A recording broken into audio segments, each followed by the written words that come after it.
Hola, ¿qué tal? Donc on se retrouve pour une nouvelle vidéo où je vais vous faire le portrait de l'ancien joueur mythique du Real de Madrid, Raúl, de son nom complet, Raúl González Blanco.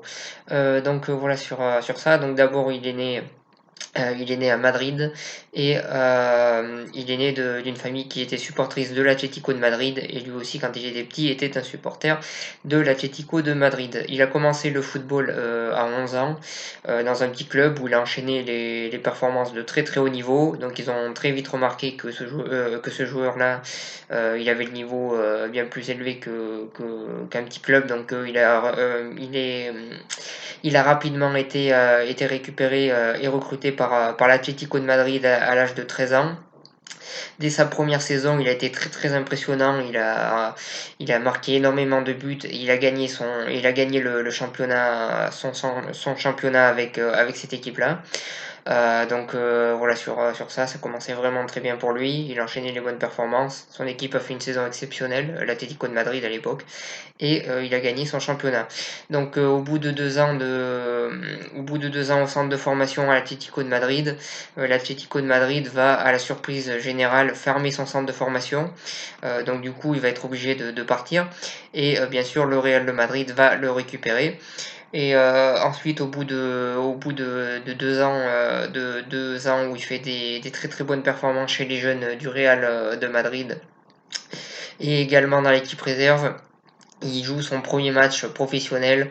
Il joue son premier match professionnel à l'âge de 17 ans avec le Real de Madrid et il marque son premier but en professionnel face à l'Atlético de Madrid, le club où il avait passé quelques années de sa jeunesse. Voilà sur ça. Il joue chez les pros dès ses 17 ans et il gagne sa première Liga en 95. Voilà sur ça. Ensuite, il va la remporter 2 ans plus tard, où là, il va être un joueur très important de cette équipe-là qui va remporter la Liga en 97. Voilà sur ça.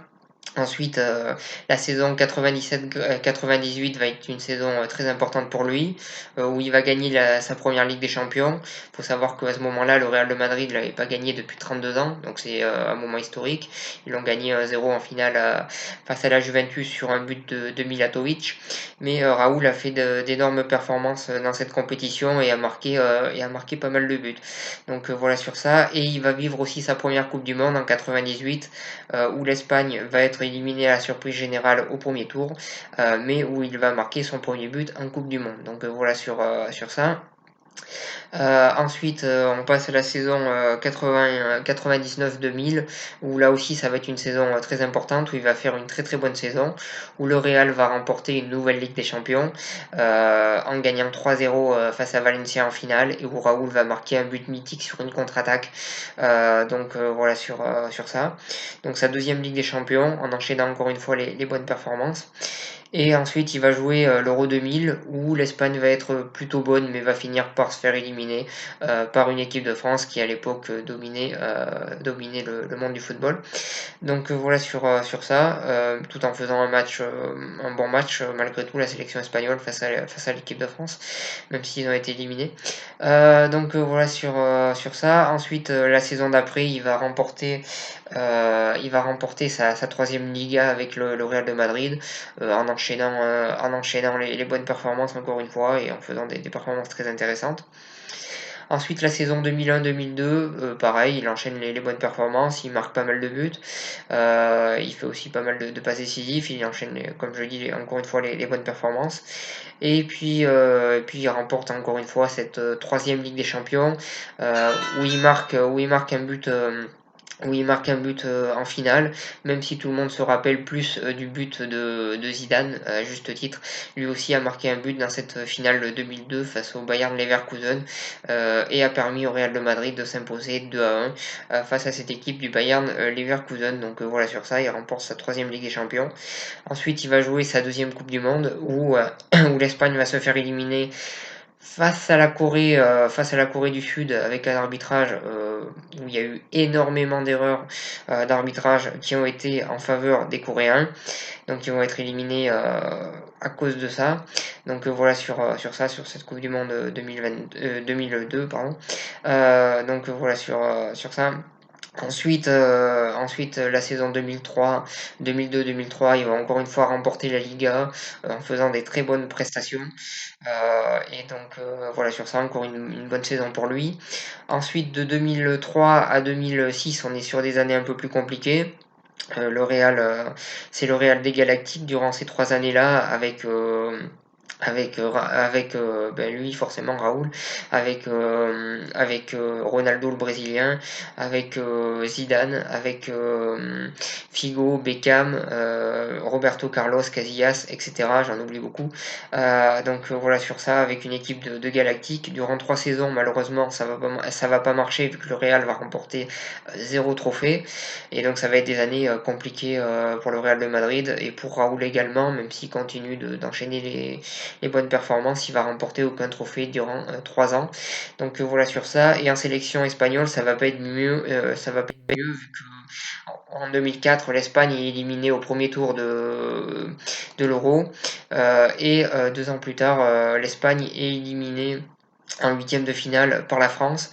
Au début, Raoul va être remplaçant au début de la Coupe du Monde, puis il va être titulaire face à la France et il va être considéré comme l'un des principaux responsables de cette défaite espagnole. Donc, voilà sur ça. Et après cette défaite-là, il va y avoir un match juste après cette Coupe du Monde-là, donc il va y avoir un match où l'Espagne va perdre et où Raoul va se disputer avec le sélectionneur de l'époque, Luis Aragonès, et du coup il ne va plus jamais être sélectionné avec cette sélection espagnole et malheureusement il ne va pas connaître la gloire qu'a connue cette sélection espagnole durant 4 ans.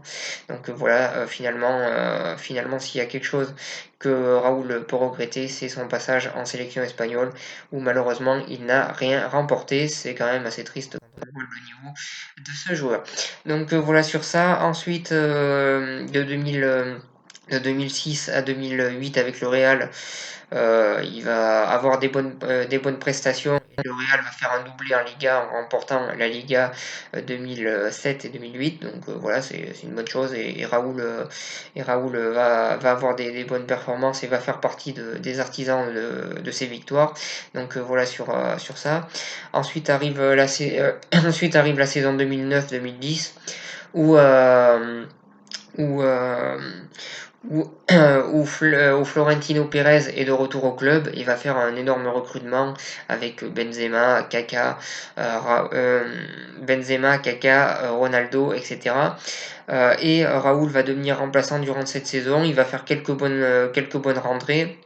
Mais malheureusement, il va pas pouvoir faire ses adieux au Santiago Bernabéu à cause d'une blessure.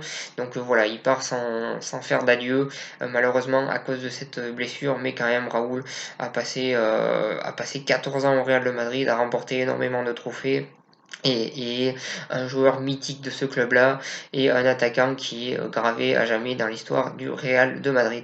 Donc, voilà sur ça. Et ensuite, ces 2 années à Schalke aussi, je vais en parler. 2 bonnes années, surtout la première où il a fait des très très bonnes performances et où le club a été jusqu'en demi-finale de la Ligue des Champions et a remporté la coupe d'Allemagne, compétition qu'il n'avait jamais remportée en Espagne d'ailleurs. Donc, voilà sur ça. Donc, voilà, ensuite il va finir sa carrière européenne donc dans cette équipe de Schalke, où il va quand même avoir des bonnes performances et des performances intéressantes. Et là par contre il va pouvoir faire ses adieux à Schalke 04 sous une standing ovation du public de Schalke. Donc, voilà sur ça, de bonnes saisons aussi à Schalke, et ensuite il va partir dans des clubs inférieurs, loin de l'Europe. Mais sa carrière européenne aura été en tout cas très très intéressante et où il a enchaîné des très bonnes performances. Alors Raoul, c'est pas un joueur techniquement très impressionnant, mais c'est un joueur, c'est un excellent finisseur, c'est un excellent passeur, et c'est un joueur qui a eu une carrière exceptionnelle. Et c'est pour ça que je souhaitais revenir sur cette carrière qui est exceptionnelle de Raúl González Blanco, le numéro 7 du Real, un numéro 7 mythique du Real, parmi tant d'autres.